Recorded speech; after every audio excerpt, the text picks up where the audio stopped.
Justin and David for Noah Fifita. Noah, how's it been working with Coach Bolingbao? It's been awesome. He's a great coach. The relationship we built off the field allows us to have a lot of fun on the field, but even more so as to the person he is. He knows his football. He's played at the highest level, like I've said before, but just a great coach, a great person, and we're real excited to be able to have him as our leader and be able to play for him. What are some things that he has taught you as a quarterback? Just to enjoy it. I mean, he's kind of showed me how to enjoy it with all of the media and all of the pressure that kind of comes with being a quarterback. Especially going into this year, he's taught me to just embrace the moment, to enjoy it, and we've had a lot of fun. David and then Matt. No, when you guys are in 7-on-7, there's the guy that sits at the line with the flag.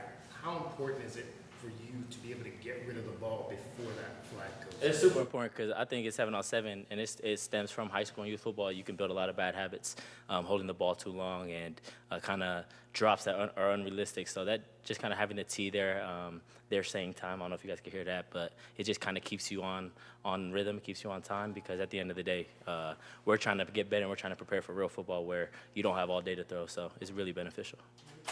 What are they trying to teach you in terms of when you have to leave the pocket to throw on the run, what you need to be focusing on? They allow me to play free, and they allow me to kind of just play my game. And, I mean, our receivers it's hard to cover our receivers in 2 or 3 seconds, but it's even harder when you're able to extend the play and make plays happen outside the pocket. So the coaches allow us to play free. Obviously, there is coaching points that you got to be aware of. I can't throw the ball across the middle late, and you kind of just got to know where you're throwing the football. So they do a really good job coaching, but at the end of the day, I think the best part is they allow us to be us. Matt and Brian. No, as the expectations for you have continued to rise, your expectations of yourself have risen with them.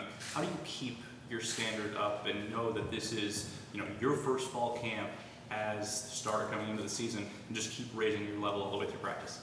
At the end of the day, I feel like I'm my biggest critic. I never want to be content. I always kind of want to continue to get better. That's kind of something my dad's taught me throughout my life. But for the most part, it's not really, this season's not about me. This fall camp's not about me. It's about this team, and this team is why we're here. We all came back together. So at the end of the day, the expectation for this team is really high, and we're just trying to hold ourselves to that standard. So it's not as much individual as it is as this Arizona football team.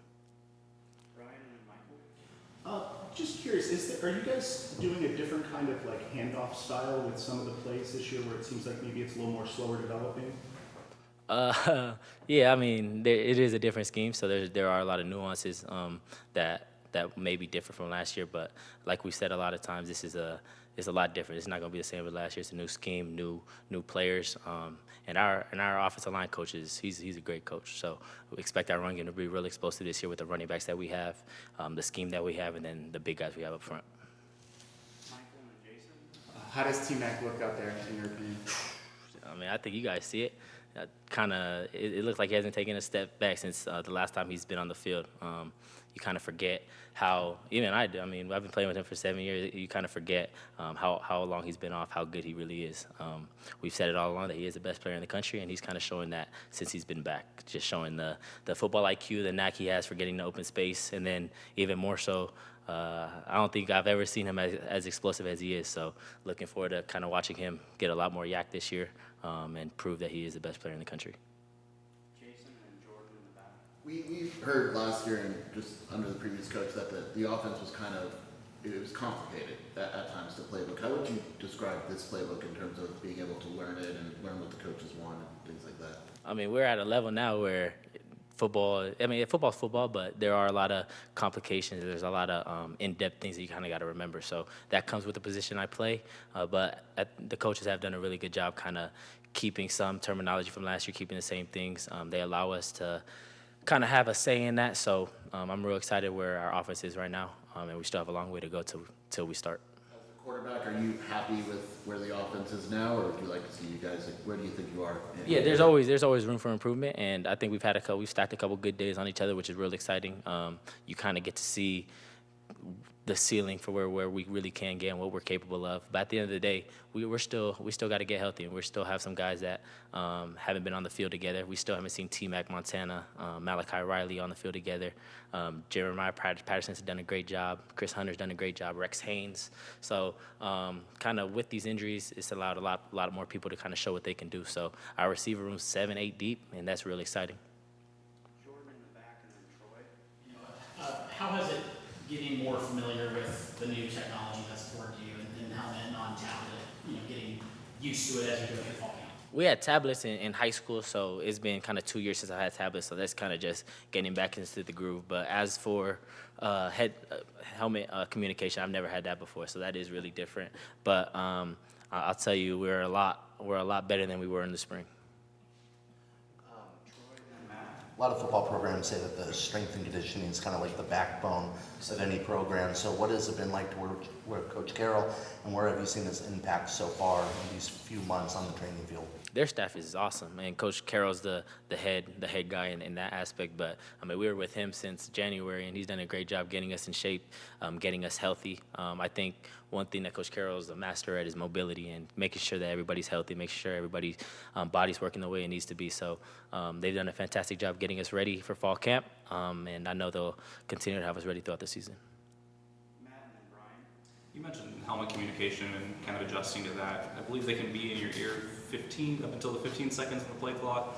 Now, for a balance of that, how is it, adjusting to taking, the views of your coaches, taking that in your ear up until the 15 seconds, and then you come up to the line and do the checks? How have you kind of balanced the learning in your ear and then learning what you see all in that little 30-second span? I mean, we've always, because I've never had helmet communication, it's always been kind of just me on the field, trusting my eyes, trusting what I see, trusting my preparation from the week. And I think Coach Babers is, he allows me to play. He'll tell me to play in the helmet, maybe give me a few pointers, but for the most part, he's not really talking to me up to that 20 or 15-second mark, whatever it cuts off at. So that hasn't been too big of an issue, but it will be real helpful to kind of get his insight up until that mark. Brian and then Michael. What are some of the things that Lyle has taught you this year that maybe you didn't have in your toolkit? I mean, he's taught me how to play on time. He's taught me how to play, and I'm not bashing anybody from last year. They're great coaches as well. But I think Coach Lyle, kind of the time I've spent with him, he's taught me just little things from. I mean, he played at Oregon State. He played against USC, Penn State. So he played at the highest level that I'm at. So he kind of knows that little tricks and tricks of the trade, and he's helped me in that a lot. Michael and then Justin for our last one. When did you first start throwing a football or a ball, and who taught you how to do it? My grandfather taught me how to throw a ball. I'm pretty sure it was a Nerf ball when I was probably 2 or 3 years old. And then I started playing football at 5. Is it something that just came naturally to you, or did someone sort of show you technique? I mean, I wouldn't. My grandpa was a rugby player, so he never really played football. They throw underhand, but I mean, I don't really remember when I was 3. But I know I fell in love with the game at a really young age because of my 3 uncles that were playing at Division I level. And then I loved the game so much, my dad tried to fake my birth certificate so I could start when I was 4. I don't know if that was legal, so we might have to cut that out. It didn't work. I didn't start till I was 5, but I did love football enough to where I wanted to start when I was 4. Last question to Justin. What have you seen from the other quarterbacks in the room so far, Cam? They're great, and our relationship off the field is great. The meeting room's fantastic. Our quarterback room's really healthy, but you just kind of see them kind of play more. I mean, they're all really young. It's kind of weird to be the old guy in the room, just in my 3rd year, but they're really supportive. They're open to my advice and what I see. They're helpful for me when they're on the sideline, but also you kind of see the swagger that they're starting to get in week 3 of camp. So I'm excited for all of them. They all have what they're really good at, and they all bring something real special to the team. And lastly, what do you think has been the biggest improvement in Cole's game over the last year? I think he's just he has a kind of certain swagger and moxie that you wouldn't expect him to have. He just plays real fast. He doesn't hesitate, and then he throws a really good ball. So I'm a big fan of Cole. That's one of my good friends off the field. Play a lot of golf with him, but he's a real special person, and you kind of see him gaining more swagger and gaining more confidence on the field. All right, that's our time. Appreciate y'all.